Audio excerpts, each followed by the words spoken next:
औज़ुबिल्लाहिमिनश्शैतानिर्रजीम बिस्मिल्लाहिर्रहमानिर्रहीम अस्सलामु अलैकुम रहमतुल्लाहि व बरकातुहू। Welcome to your C plus plus journey with 7 scribes. तो हमारे पिछले जितने भी लेक्चर्स थे, कई लेक्चर्स से पिछले हमने अरे के बारे में जिक्र करते हुए आए हैं। तो जितने भी हमारे लेक्चर्स थे अरे के बारे में, उन सब में हमने एक टाइप के अरे के बारे में डिस्कस की, वो थी वन डायमेंशनल अरे। ठीक है, आज हम पढ़ेंगे उसकी दूसरी टाइप यानी टू डायमेंशनल अरे।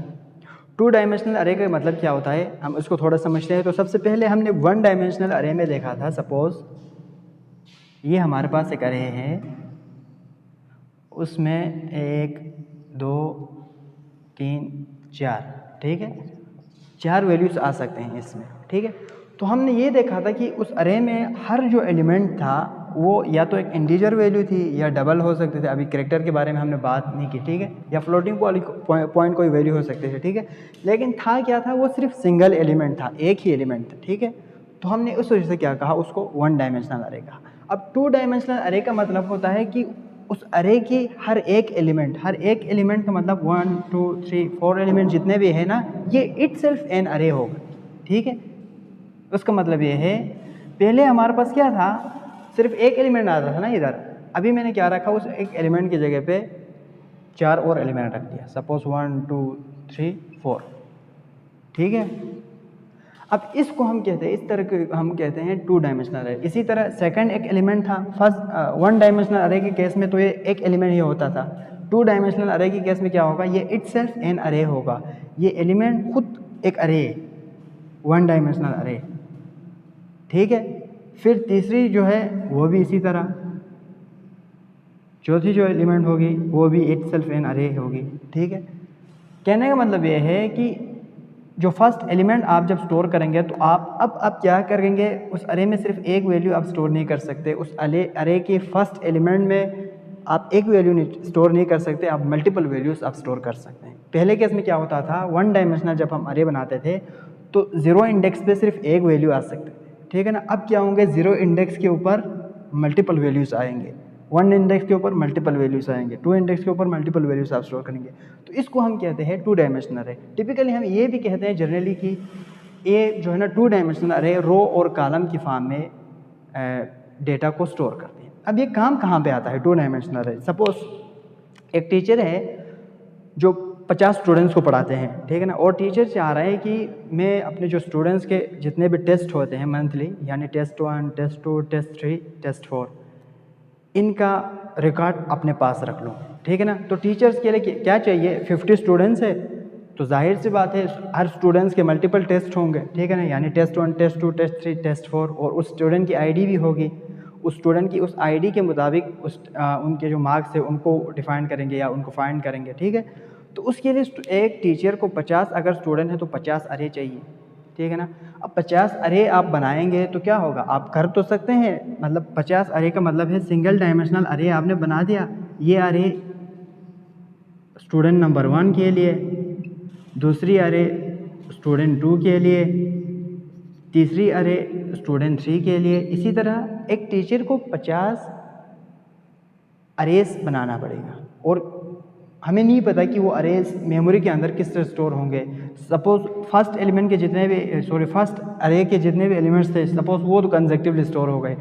अब ये तो ज़रूरी नहीं है ना कि जब आप सेकंड जो अरे बनाए गए तो वो भी उसी फर्स्ट एलिमेंट के आगे से शुरू हो जाए, ये तो ज़रूरी नहीं है, ये मेमोरी के अंदर कहीं भी स्टोर हो सकता है। ठीक है, तो इस तरह से ये मैनेज करना थोड़ा मुश्किल हो जाता है, हो तो सकता है लेकिन मुश्किल हो जाता है। अब टू डायमेंशनल अरे ये फैसिलिटी देता है कि हम इस तरह के डेटा को, अभी जो हमने जिक्र की ना, इसको स्टोर करें। कैसे करेंगे, इस तरह से करेंगे। सपोज मेरे पास स्टूडेंट है 4, मैं 4 अरे बनाने के बजाय क्या किया, मैंने सिर्फ एक अरे बना दी, टू डायमेंशनल एक अरे बना दी, और हर स्टूडेंट के यानी 3 टेस्ट है, या मैं कहूँ 4 टेस्ट है, मंथली टेस्ट।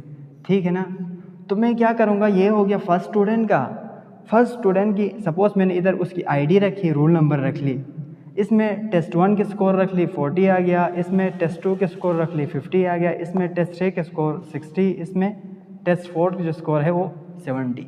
ये फर्स्ट स्टूडेंट। इसी तरह ये सेकंड स्टूडेंट, ये थर्ड स्टूडेंट, ये फोर्थ स्टूडेंट। ये मैंने रजिस्ट्रेशन नंबर रख दी उस स्टूडेंट की, ताकि आपको उसके जो टेस्ट के नंबर फाइंड करना आसान हो, और ये उसके मार्क्स जितने भी थे वो रख ली। इसी तरह मैं इधर रख लेता हूँ सेकंड स्टूडेंट के, और इसी तरह इधर मैं रख लेता हूँ थर्ड स्टूडेंट के, और इसी तरह इधर रख लिया हमने फोर्थ स्टूडेंट के। ठीक है, तो ये इससे क्या हुआ, इससे हमें मल्टीपल अरेज बनाने की ज़रूरत नहीं हुई, हम सिर्फ एक अरे हमने बना दी और उसी एक अरे में सारे स्टूडेंट्स के हमने डेटा स्टोर कर दिया। इसी तरह अगर आपके पास 50 स्टूडेंट हो तो आप 50 रोज़ बनाएंगे। हम ये कह सकते हैं ना कि ये रो है, ये भी एक रो है, ये भी एक रो है, ये भी एक रो है, इधर रो आएंगे, इधर रो आएंगे, ये कालम, ये कालम, ये कालम, ये भी कालम, ये भी कालम।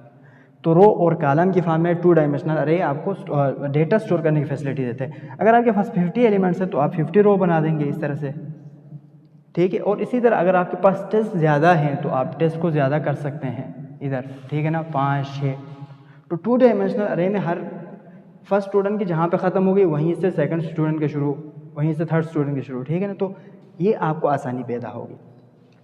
अब इसको हम देखते हैं कि डिक्लेयर कैसे करें, इसको बनाएं कैसे। ठीक है ना, तो इसको बनाने के लिए हमारे पास सिंपल है, जिस तरह हमने 1 डायमेंशनल अरे को बनाया था इसी तरह इसको भी बनाएंगे, लेकिन उधर हमें एक डिक्लेरेटर चाहिए था, एक कैपेसिटी हमें जो चाहिए थी ना, वो सिर्फ एक कैपेसिटी की एक चीज़ चाहिए थी, या कांस्टेंट, आप इंटीग्रल कोई कांस्टेंट रख ले। ठीक है ना, या आप उसको किसी वेरिएबल में डाल के फिर उसको कांस्टेंट बना के कर दें। सपोज मैंने कर दिया इंट ARR 5, अगर ये किया तो एक 1 डायमेंशनल अरे जिसमें 5 वैल्यूज़ आ सकते थे। अब 2 डायमेंशनल अरे बनाने के लिए क्या करूँगा, मैं इंटीजर टाइप की मुझे एक अरे चाहिए 2 डायमेंशनल, जिसमें मेरे पास 5 रो आए और 3 कॉलम आए। तो मुझे क्या चाहिए, 2 डिक्लेरेटर चाहिए, एक रो के लिए एक कॉलम के लिए। ठीक है ना, यानी मेरे पास 2 डायमेंशनल अरे है जिसमें 5 रो आएंगे। 5 रो का मतलब क्या है, 1 2 3 4 5 रो, और 3 कॉलम 1 2 3, बाकी इधर से आगे आप स्किप कर सकते हैं। ठीक है, यही बना ना। अगर मुझे चाहिए सपोज 2 रो चाहिए 2 कॉलम चाहिए, तो मैं क्या करूँगा, ARR 2 रो चाहिए 2 कॉलम चाहिए, यानी ये रो को रिप्रेजेंट करता है, ये कॉलम को रिप्रेजेंट करता है। ठीक है, तो इस तरह से हम क्या करते हैं, अरे को डिक्लेयर करते हैं। अब हमने अरे की वैल्यू को एक्सेस करना है, कैसे करेंगे। 1 डायमेंशनल अरे में सपोज मेरे पास एक अरे है, इसमें हमने सपोज 5 वैल्यूज़ रख दी। ठीक है ना, ये 0 पे 1 पे 2 पे 3 पे 4 पे कुछ भी इधर रख लिया मैंने। ठीक है, अब मैं कहता हूँ कि मुझे चौथे इंडेक्स के ऊपर जो वैल्यू है वो चाहिए, तो हम क्या करते थे, हम करते थे ARR 4, ये करते तो आपको चौथे इंडेक्स का जो है एलिमेंट वो मिल जाता था। अब सेकंड जो 2 डायमेंशनल अरे है उसमें मैं कहता हूँ कि मुझे थर्ड रो के सेकंड कॉलम का एलिमेंट चाहिए, तो मैं क्या करूँगा, ARR मुझे क्या चाहिए, थर्ड रो चाहिए और सेकंड कॉलम चाहिए। अगर मुझे फर्स्ट रो के फर्स्ट कॉलम चाहिए तो मैं क्या करूँगा, ARR 0 0, यानी फर्स्ट रो फर्स्ट कॉलम 0 0। ठीक है ना, फर्स्ट रो सेकंड कॉलम 0 1, यानी 0 1 पहले रो के दूसरी कॉलम की जो वैल्यू है वो चाहिए। अरे का नाम लिखा, सबस्क्रिप्ट ऑपरेटर लगाया, इधर रो जिस रो के चाहिए और उसके आगे कॉलम को लगा दिया। ठीक है, इस तरह से आप एक्सेस कर सकते हैं। अब हम इसके बाद हम इनिशियलाइजेशन को देखेंगे कि 2 डायमेंशनल अरे को हम इनिशियलाइज कैसे करते हैं। ठीक है, तो उसके लिए भी सिंपल है, 1 डायमेंशनल अरे को जिस तरह से हम इनिशियलाइज करते थे, ठीक है ना, उसी तरह सेम हम 2 डायमेंशनल अरे को भी इनिशियलाइज करते हैं। ठीक है, इसको मैं ज़रा मिटा लेता हूँ। तो 2 डायमेंशनल अरे को इनिशियलाइज करने के लिए हम क्या करते हैं, अरे का नाम लिख लिया, इधर उसकी टाइप लिख ली। ठीक है, इधर हमने ये बता दिया है कि मुझे कितने कॉलम चाहिए, कितने रो चाहिए। तो मुझे फर्स्ट में मैंने रो रखा, तो मुझे चाहिए था सपोज 2 रो और मुझे चाहिए था 2 कॉलम्स। अब मैं इक्वल लगाया। ठीक है, अब मैं क्या करूँगा, अब हमारे पास क्या है, हर रो में 2 2 एलिमेंट्स आएंगे। ठीक है ना, यानी अगर ये मेरे पास, अब मैं इसकी रिप्रेजेंटेशन इस तरह से कुछ बना लूँ तो 1 2 रो है यानी 0 1 और 0 1 1 2 कॉलम है, यानी first row second row first column second column. ठीक है, कॉलम 1 कॉलम 2 रो 1 रो 2। ठीक है, अब मैं क्या करूँगा, हर रो में एक, ये फर्स्ट रो है ना, हर रो में क्या होंगे, दो दो कॉलम होंगे, दो एलिमेंट्स होंगे। पहली रो में दो एलिमेंट्स, दूसरी रो में दो एलिमेंट्स, ठीक है। उसके लिए मैं क्या करूँगा, इधर एक ब्रैकेट लगाया फर्स्ट। अब ये फर्स्ट रो में कितने एलिमेंट्स आएंगे, सपोज मैं एलिमेंट रख लेता हूँ 10 20, इसको क्लोज कर दिया। दूसरी ब्रैकेट लगा ली 30 40, फिर मैंने इसको क्लोज कर दिया। तो क्या होंगे, ये दो फर्स्ट रो में आ जाएंगे, ये दो सेकंड रो में आ जाएंगे, ठीक है। लेट से आप इस तरह से भी कर सकते हैं, ये तो हो गया, ये लगा लिया आपने इधर 10 20, ये लगा लिया, इधर एक कॉमा लगाया, ये फर्स्ट रो के दो एलिमेंट्स हो गए, ये फर्स्ट रो में आएंगे, ये हो गए सेकंड रो के दो एलिमेंट्स। आप नीचे भी लिख सकते हैं, ठीक है, इसको आप इधर लिख ले, इधर कॉमा लगा के, ठीक है, फिर इधर सेमीकोलन। इस तरह से भी आप इनिशियलाइज कर सकते हैं। इसी तरह अगर आप ये चाहते हैं कि मैंने अरे लिख ली इधर, ठीक है ना, 2 2, फिर मैंने सिर्फ एक ब्रैकेट लगाया, फिर मैं वैल्यूज लिखते गए 2 4 5 6।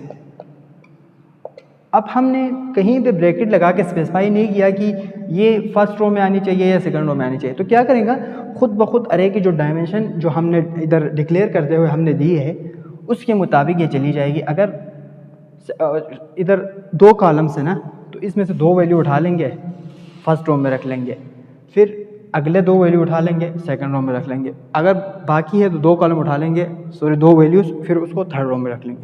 तो इसी तरह से आप उसको इनिशियलाइज कर देते हैं, ठीक है। और इसको हम जिस तरह से हम फर्स्ट वन डायमेंशनल अरे को इनिशियलाइज करते थे, वही सेम है। सिर्फ क्या है, इसमें जो सबस्क्रिप्ट ऑपरेटर एक बढ़ गया और एक डिक्लेरेटर एक बढ़ गया। अब ज़रूरी नहीं है कि हर दफ़ा जो रो और कॉलम सेम हो, ठीक है ना, ये डिफरेंट भी हो सकते हैं। सपोज मैं अगर ये करूँ 5, तो क्या होगा, हर रो में 5 एलिमेंट्स आएंगे। ये फर्स्ट रो है तो 1 2 3 4 5, ठीक है, 5 एलिमेंट्स आएंगे।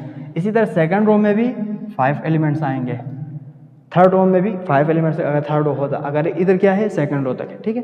So this was all about the second dimensional अरे, और उसको हमने कैसे इनिशियलाइज करना है, डिक्लेयर कैसे करना है, और उसके बेसिक कंसेप्ट हमने समझा। नेक्स्ट लेक्चर में हम देखेंगे उसको फंक्शन को कैसे पास करना है और उसको आउटपुट कैसे करना है, ठीक है।